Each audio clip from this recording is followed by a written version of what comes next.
أنت ولالك أبو جرير أدامن لك أبو كفر دير آمن تقورمن هذا الكاس نمانته وطوب حمكرة وحود هاي سدح كون إيشان $100 فرت إليسار يوتيوب كاغو وافقسينا أنا كان مان سدح كون إيشان $100 مالا ككينا إيا مالا كراجين مهاي تكي إستقبل والبنا بقلقي $100 وإذا جرين ديرا بقل والبسطن $100 وكجرين ديرا ما أنت مكان داينة باس ويركوبة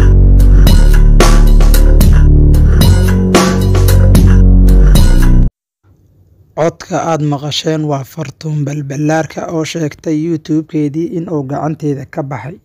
sida ay wareysiga ay ku sheegtay waxa YouTube-keeda madax furasho ahaan u haysta ruux ayada gacan yara u ahay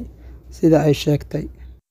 sidoo kale waxay wareysiga ku sheegtay lacagta YouTube-ka ka soo gasha 30%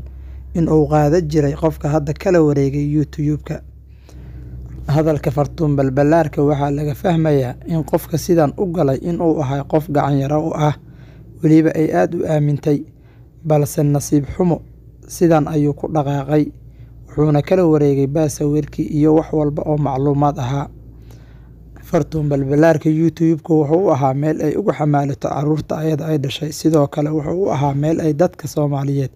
oo ayada ku xiran ay ka madadaaliso waa nasiib darro ku dhacday